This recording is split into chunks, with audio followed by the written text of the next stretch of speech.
ধরে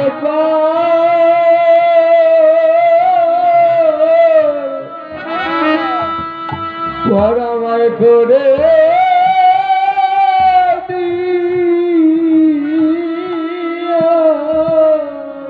গো প্রভু গো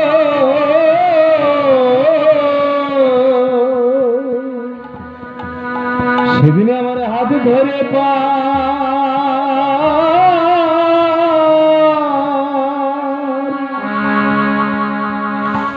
ওপার করে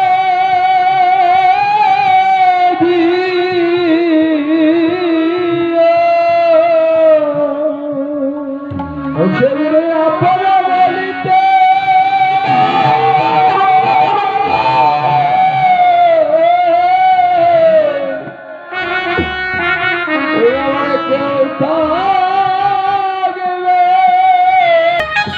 আমার কেউ যাবে না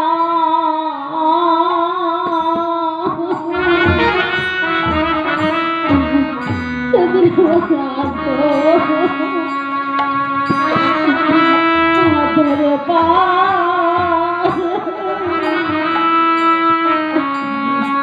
করে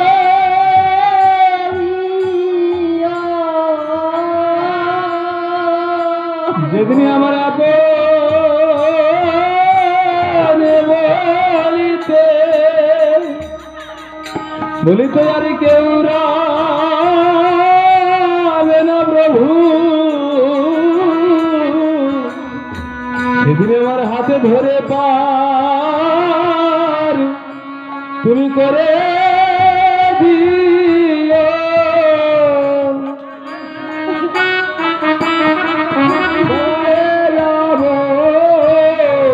হাতে ধরে পার করে দিয়ে আমার বলিতে কেউ রবে না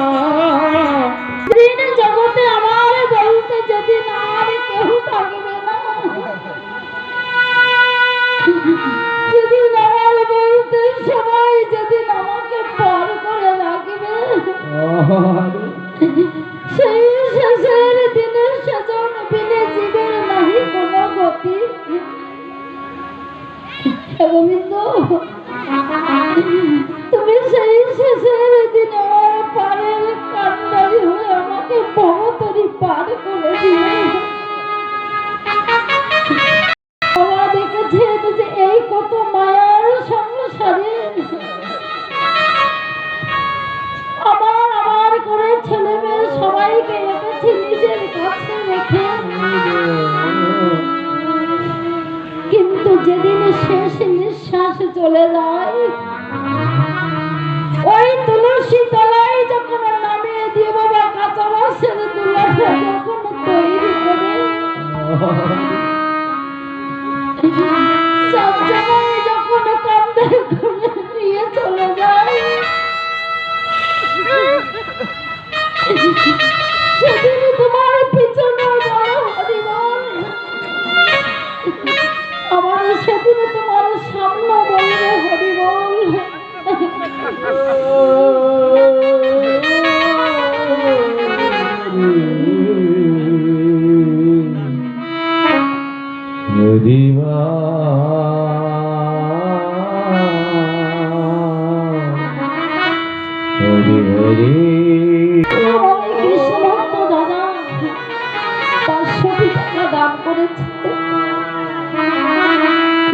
তবে ভক্তমার যে মনোবাসনা নিদান করেছে ভগবান যেন ভক্তের মনোবাসনা যেন পূর্ণ করে আর এই দান থেকে গিয়ে যেন আমার ভগবানের ঘরে গিয়ে যেন বাবা হয়ে থাকে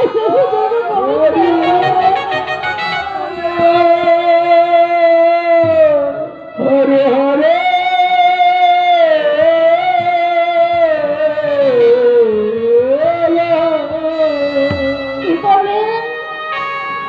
কত সুন্দর কাঁচা বাঁশের দুলাটা তৈরি করে যখন বাবা চারজনের যখন কান্দে করে নিয়ে চলে যায় তোমার সামনে বলবে হরিবল আবার তোমার পিছনেও বলবে কিন্তু বাবা হরিবল থাকবে মাঝে। আর সেই দিন তুমি কি করো আমার গোবিন্দকে বলবে, হে গোবিন্দ তুমি কত সুন্দর সাদের জন্ম ঠুকে দিয়েছিলে প্রভু এই ধরাধামে। কিন্তু ধরাধামে জন্ম পেয়ে কি হলো, সেদিন তুমি মাথা ঠিক কি বলবে জানো, হে গোবিন্দ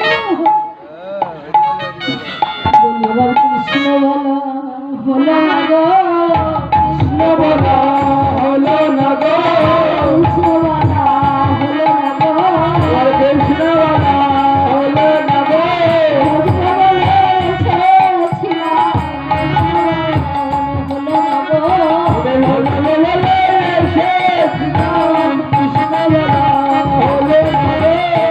ভগবান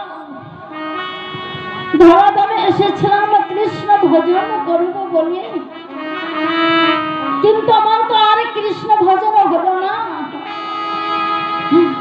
তবে প্রভু তোমার কাছে মাথা টেনে রে আমি প্রতীক বলে গেলাম, যদি তুমি আবার যদি আমার মানব কুলে যদি জন্ম দিয়ে থাকো, আমার একজন কৃষ্ণ ভক্তিবতী মায়ের গর্ভে আমার জন্ম দিয়ে আমি যেন সেই মায়ের গর্ভে বসে বসে মধুর কৃষ্ণ নাম যেন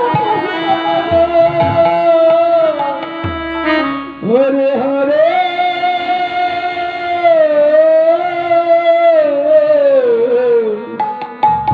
হরে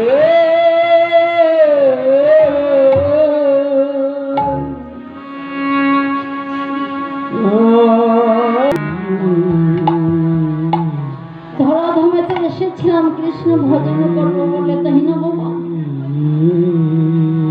কৃষ্ণ ভজনের যোগ্য দেহটুকু তো পেয়েছিলাম, কিন্তু আমাদের হলো না। তবে যদি আবার যদি সাদের মানব জন্ম যদি পেয়ে থাকি, প্রভু তোমার সেবাই যেন লাগতে পারি, এইটুকু প্রার্থনা জানাই রাখি, আর কিছুই চাই না। তাই বলছে না, ভক্ত অধীন হচ্ছে ভগবান। যদি ভক্ত ভগবানকে ডাকে, আমার ভগবান কখনোই সে দাঁড়িয়ে থাকতে পারে না। ভক্তের ডাকে ভগবান আসে, কিন্তু সেই ডাক জবাব আমরা দিতে পারি না। আমরা সেই কান্না তো আমরা কাঁদিতে পারি না। যেদিন তোমার কান্না আর আমার ভগবানের কান্না, দুই কান্না যেদিন এক হয়ে যাবে, সেই দিন তুমি কি আমার ভক্তের চরণে ভগবানের চরণে তুমি ঠাঁই পাবে। কাঁদো, কৃষ্ণ বলে কাঁদবার যে কত সুখ, কৃষ্ণ বলে কাঁদবার যে কত সুখ।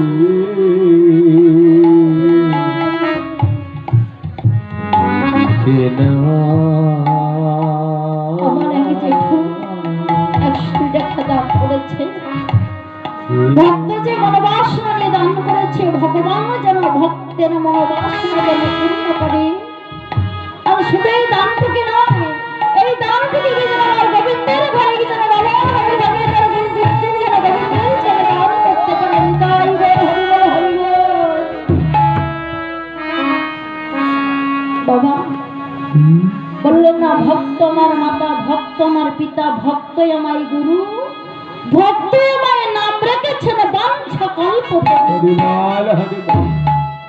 ভক্তের হাতে প্রেমের ডুরি, ভক্ত যেদিকে ঘোরায় আমি সেই দিকে ঘুরি। যেদিন ভক্ত আমার সেবা দেয় সেই দিন আমি সেবা করি, যেদিন ভক্ত আমার সেবা না দেয় সেদিন আমি উপবাসে চলে যাই, তাই না? কি তা আমার হইতে আমার নাম বড়, আর নাম হইতে আমার ভক্ত বড়, আর ভক্ত হইতে আমার ভক্তের প্রসাদ হলো আরো বড়। দেখেছে তো, যদি গোবিন্দ বলে যদি কাঁদা যায়, এর মতো সুখ শান্তি বাবা জগতে আর কিছুই নাই। যেমন নদিয়ার চান যে গৌরহরি এখন হয়েছে নাকি বৃন্দাবন হয়েছে, ভগবান ওই যে ওই বেলায় বলেছিলাম গৌরহরি কি করছে, 24 বছরে যখন সন্ন্যাস মন্ত্র গ্রহণ করেছিলেন তখন তার নাম রেখেছিলেন শ্রীকৃষ্ণ চৈতন্য মহাপ্রভু। এই যে আমরা মানবকুলে জন্মটা পেয়েছি, কিন্তু এই সাদের মানব জন্ম ঢালাই জন্ম হারিয়ে ফেললাম। কৃষ্ণ ভজন আমাদের হলো না। কৃষ্ণ ভজন যোগ্য দেহটা পেয়েছিলাম, কৃষ্ণ বলিবার বদনটুকে পেয়েছিলাম। এই যে কত সুন্দর সাদের মানব জন্ম, এই যে দেহটা, এই মানবের দেহটা হচ্ছে আমাদের 18 মোকাম কি বাবা, তাই না বাবা? শুধু আমার এই দেহটাই হচ্ছে বাবা প্রত্যেকের 18 মোকাম। আপনারা হয়তো বলবেন মা তুমি বলছো মানবের দেহটা 18 মোকাম, তুমি কি দাড়িতে ওজন করে দেখেছো না বাবা? শুধু আমার দেহ নয়, প্রত্যেকের আমাদের মানব দেহটা হচ্ছে 18 মোকাম। এই 18 মোকাম দেহের ভিতরে আছে বাবা 84 করোড় বৃন্দাবন, বহু দূরে না, 3.5 অঙ্গুল কি বাবা, তাই না? ভুল বলছি? তা যদি বলেন দেহটা 18 মোকাম কেমন করে হচ্ছে? গুরু হচ্ছে 10 আর মাতা পিতা হচ্ছে 8, এই হচ্ছে আমাদের দেহটা 18 মোকাম। সেই 18 মোকাম দেহের ভিতরে আছে 84 করোড় বৃন্দাবন। কেমন না বলছে, চূড়ার মধ্যে চূড়ামণি, বক্ষ পাশে সৃষ্টি, পাটের মধ্যে মহাবিষ্ণু আমার করেন বসুমতি। এই যে আমাদের দুটি নয়ন চক্ষু বাবা, এটা তো খুবই খারাপ আবার কিন্তু ভালো। যদি বলেন কেন? নয়ন জল না, জগতে তার কিছুই নাই, আছে সবই অন্ধকার। বলছেন চূড়ার মধ্যে চূড়ামণি, বক্ষ পাশে সৃষ্টি, পাটের মধ্যে মহাবিষ্ণু আমার করেন বসুমতি। চক্ষুর মধ্যে বাবা কাল চাঁদ করিতেছে ধ্যান, নাসিকাতে নিত্যানন্দ প্রেমার মধু করে পান। কি গো মায়েরা, ভুল বললাম? কর্ণেতে কি বলছে গো?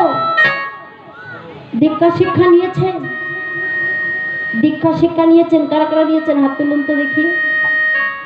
বাহ, মায়েরা কজন নিয়েছেন দীক্ষা মন্ত্র শিক্ষা? কারা নিয়েছেন? আর কেউ নেননি? আমা শোনো, শিক্ষাটা না নিন কিন্তু দীক্ষাটা নিতে হবে কি বাবা, তাই না? আর দীক্ষাটা না নিলে নিজের দেহটাকে যদি পরিষ্কার না হয়, একজন গুরু গোসাইকে জল দিলে তাতে অপরাধ হয়ে যায়। অপরাধ হয় না? আমি শিক্ষা নিলাম না, শিক্ষা থাকে, শিক্ষা পড়ে, শিক্ষা নিতেই দুজনে, কিন্তু দীক্ষাটা নিজের নেওয়াটা উচিত। আর দীক্ষাটা বাবা না নিলে কোনো গুরু গোসাইয়ের কিন্তু এক গ্লাস বাবা জল দেওয়া যায় না।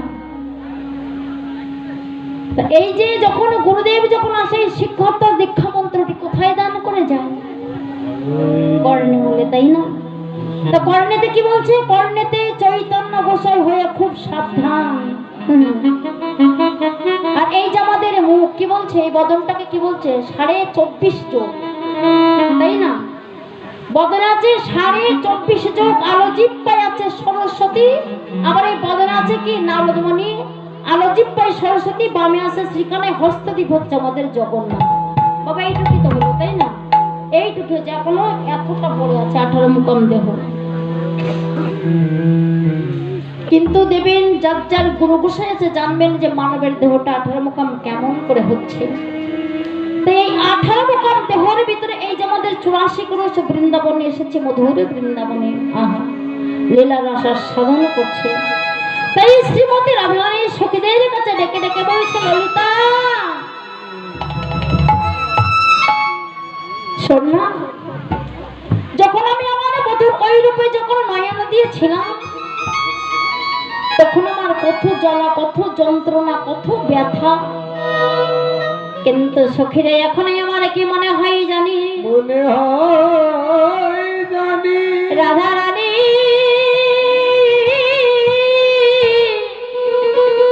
রায় ধনী আমার সখীদের কাছে বলছে, অললিতাই অবিশাখা, অভিশাখা রে, কথা বলি তবে শোন শোন।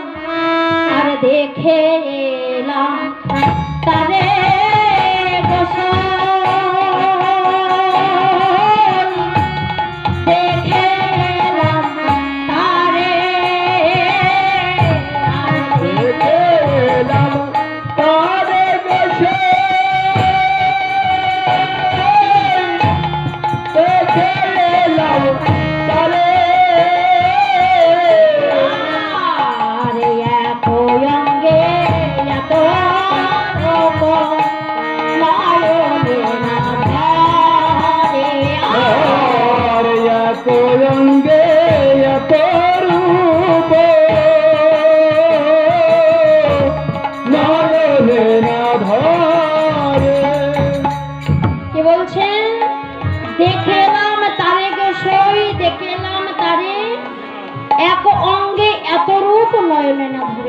তবে শুনে শুনে আর কি দেখলাম জানিস, আরে বেঁধেছে বিনোদ চোরা নবগুঞ্জ দিয়া, আরে বেঁধেছে বিনোদ চোরা নবগুঞ্জ দিয়া, আরে বেঁধেছে বিনোদ চোরা নবগুঞ্জ দিয়া, আরে বেঁধেছে বিনোদ চোরা নবগুঞ্জ দিয়া, ময়ূর পাকা বামে হেলাইয়া, তার উপরে ময়ূর কথা বামে হেলাইয়া, চোরা কেন বামে হেলা, চোরা কেন বামে হেলা, চোরা কেন বামে হেলা, চোরা কেন বামে আমি হেলা, এই এখনই দেখে এলাম চোরা কেন বামে হেলা। আমি এই এখনই দেখে এলাম চোরা কেন বামে হেলা। এই, শোন না, কি বলেন যে দেখে এলাম তারে গোসই, দেখে এলাম তারে এত অঙ্গে এত রূপ নয়ন এনা ধরে, কি বাবা বেঁধেছে বিনোদ চূড়া নবগুঞ্জ দিয়া, উপরে ময়ূর পাখা বামেতে হেলাইয়া।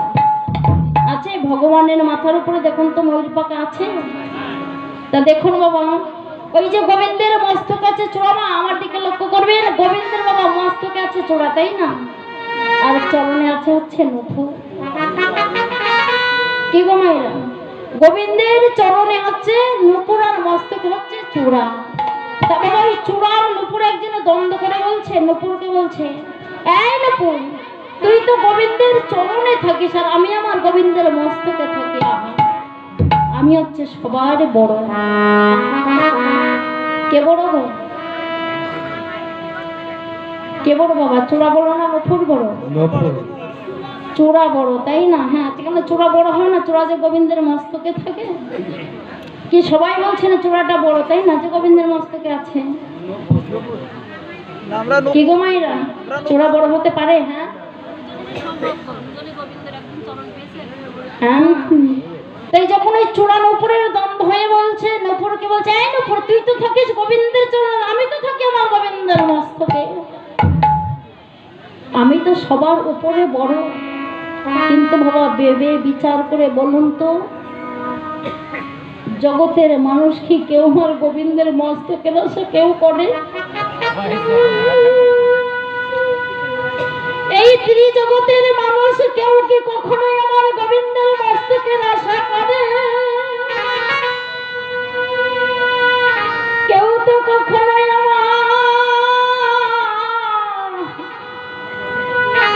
আমার গোবিন্দের মস্তক জগতে কেউ করে না, কেউ করি না।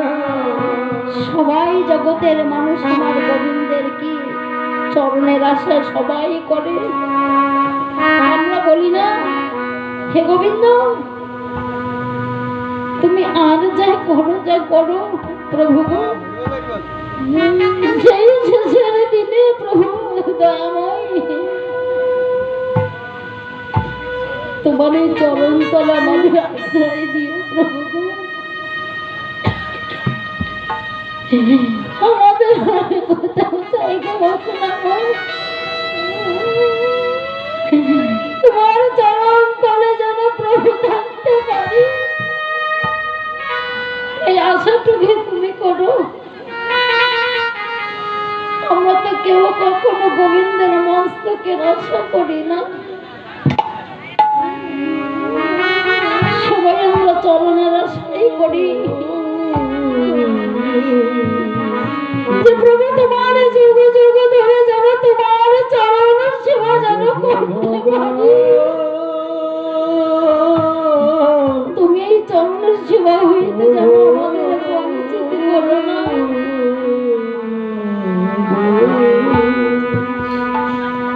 তাই রাধারানী সখীদের কাছে ডেকে ডেকে বলছিল, ললিতারে জানিস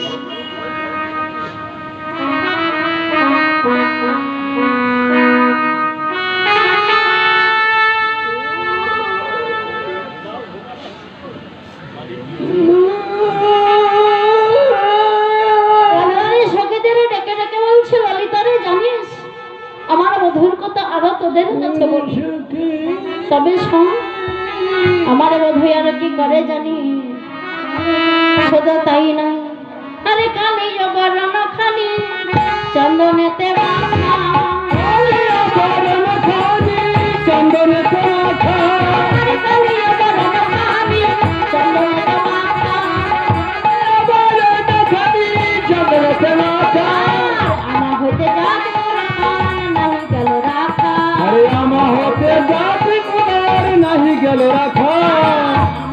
যাতে মান নাহি গেল রাখা আমার হতে যাচ্ছে তোমার নাহি গেল রাখা ওই চরণে সহস পেলাম ওই চরণে সব আমি চোখে ওই চরণে সহস পেলাম আমি ওই চরণে সব চোখে নাম গোবিন্দ তোমায় হলাম বলে ওই চরণে সহস ওরে পেলাম গোবিন্দ তোমার হলো বলে ওই চরণে সব চোখে নাম গোবিন্দ তোমায় হলাম বলে ওই চরণে সহস পেলাম গোবিন্দ তোমার হলো বলে এই নামধুর বৃন্দাবনে এই তোমার হলো বলে এই মধুর বৃন্দাবনে তোমার হলো বলে এই মধুর বৃন্দাবনে ওই চরণে সব চোখে নাম ওই চরণে সব চোখে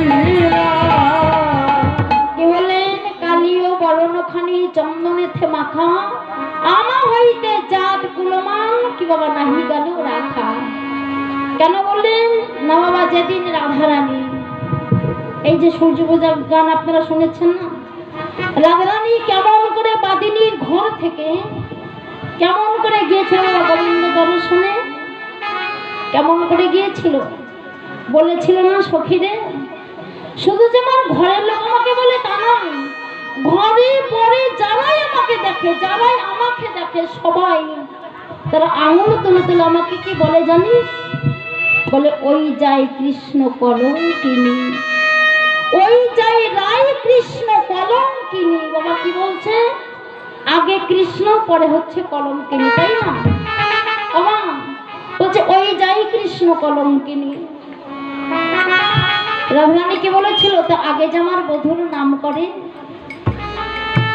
তো তারা যতবার আমাকে দেখবে ততবার আমি তাদের বলি যেন তারা ততবার যেন বলতে পারে ওই যাই কৃষ্ণ কলঙ্কিনী আমি বলি তাদের অভ্যাস হোক কিন্তু তারা বধূর নাম কিন্তু তারা করে তা বদনে যে কৃষ্ণ কথা বলে কৃষ্ণ নাম করে ওমা রাধে রাধে বসে আছে তো ঘুম পেয়ে যাচ্ছে সময় হয়ে গেছে 12টার পর এমনি একটু নিদ্রা আসে তা এবার রাধারানী বলছে সখীরে তাহলে বধূর কথা আরো বলি শোন আমার বধূকে আমি যখন দেখলাম আমার বধূর কথা আমি তোদের কাছে আর কথাই বলবো যখন আমি আমার বধূর চরণে যখন আমি জীবন যৌবন মন প্রাণ সঁপে দিলাম আমার বলতে আমি আর কিছু রাখিলাম না আমি সকল কিছু আমি আমার বধূর ওই চরণে সঁপে দিয়ে আমার দশাটি তখন কেমন হলো জানি তোদের কাছে বলি শোনো শোন আরে অল্প বয়সে মর শ্যামরসে যাব যাব অল্প বয়সে মর শ্যামরসে যাব যাব আরে অল্প বয়সে মর শ্যামরসে যাব যাব অল্প বয়সে মর শ্যামরসে যাব যাব না জানি কি ভাবে পরিণামে না জানি কি হবে পরিণামে না জানি কি ভাবে পরিণামে না জানি কি হবে পরিণামে পরিণামে কি বা হবে পরিণামে কি বা হবে পরিণামে কি বা হবে পরিণামে কি বা হবে পরিণামে কি বা হবে হলো পরিণামে কি বা হবে সখীরে জানিস অল্প বয়সে মর শ্যামরসে জল জল না জানি কি হবে পরিণামে রাধারানী বললে তবে শোনো শোনো সখীরে আমি তোদের কাছে আরো বলি আরে যদি নয়ন মুদে থাকি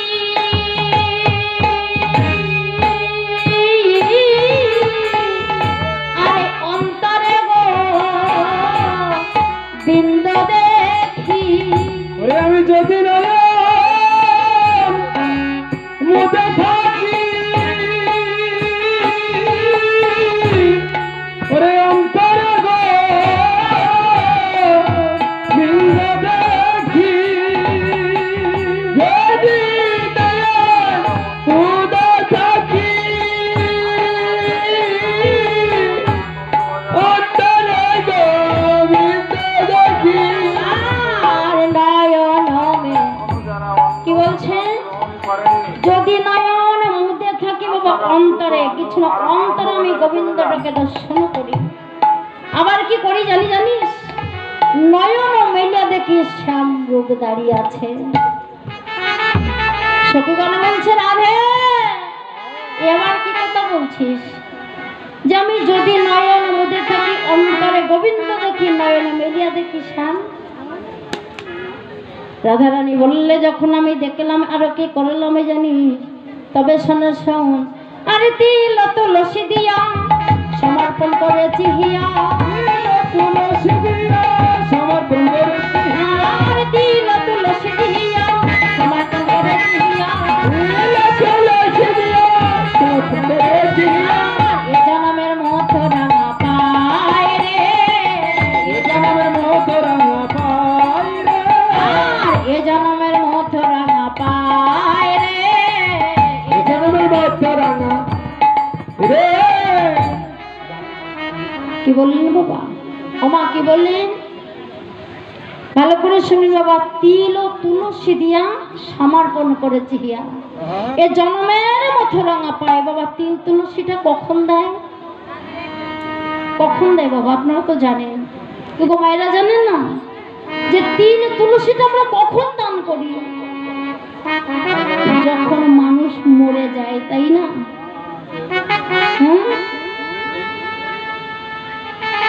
তখন আমরা তিল তুলসীটা দান করি। তার রানী বলছে রাধে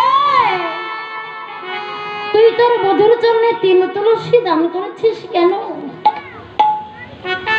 রাধা রানী আমার গাদি ছাড়া বললেন সখী রে সখী রে আমার বধুর চরণে আমি তিল তুলসী কেন দান করেছি জানি জানি যখন আমি আমার বধুর ওই চরণে যখন তিল তুলসী দান করিলাম মনে করিলাম তখনই আমার বধুর কি মনে হবে জানিস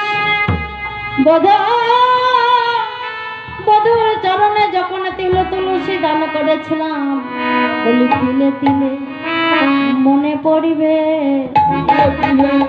মনে পড়বে আর তিলে তিলে মনে পড়িবে তুলে তুলে মনে পড়বে আর বধুর আমার বধুর কথা তিলে তিলে মনে পড়বে বধু আমার মধুর কথা তিলে তিলে মনে পড়বে।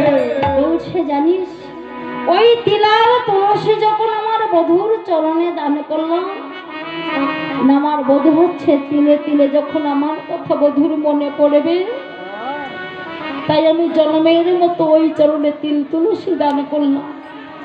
আর আমি তিল তুলসী দান করে আর কি করলাম জানি আমি তোদের কাছে বলে গেলাম আরে কৃষ্ণ নাম লব মুখে জন্ম যাইবে সুখে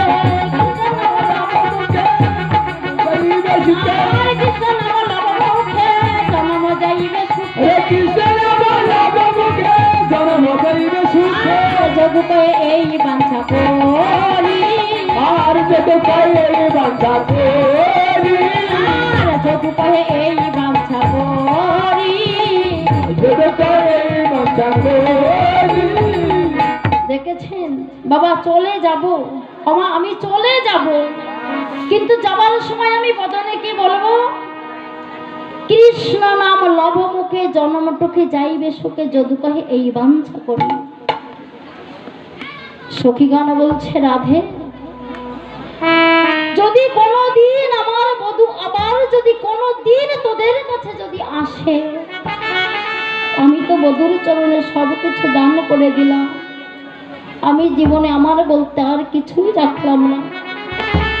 এবার আমাদের শ্রীমতী রাধারানী সখীর সঙ্গে বসে বসে রায়ধানী আমার বসে বসে বধুর কথা বলিতে লাগলেন।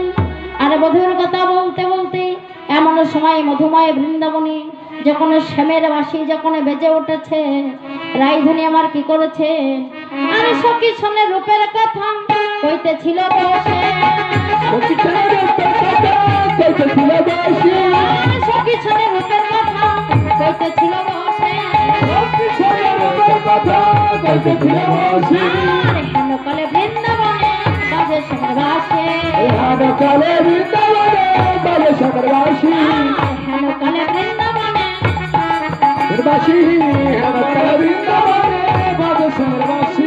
অমনি বাসি বেজে উঠিল অমনি বাসি বেজে উঠিল এই না মাধুর বৃন্দাবনে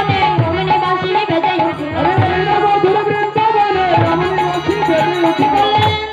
এবার শ্রীমতী রাধারানী সমস্ত সখীগণ আমার রাধারানীকে নিয়ে সখীগণ রাধারানীকে অতি সুন্দর করে রাসের সাজে সাজাচ্ছেন। কেমন ভাবে? কেবা সাজিল ধনী চন্দ্রাবাদনী সাজিল রানী চন্দ্রাবাদনী সাজিল ধনী চন্দ্রাবাদনী সাজিল রানী চন্দ্রাবাদনী আর সমাদর শোনে আসে রে।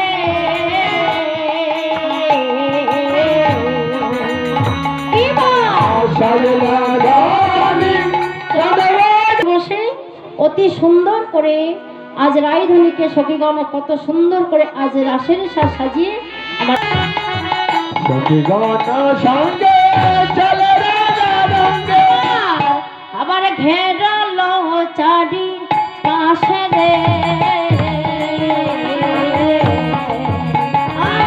সখীগণ সঙ্গে চলে রাধা রঙ্গে গেলে চাঁদি পাশে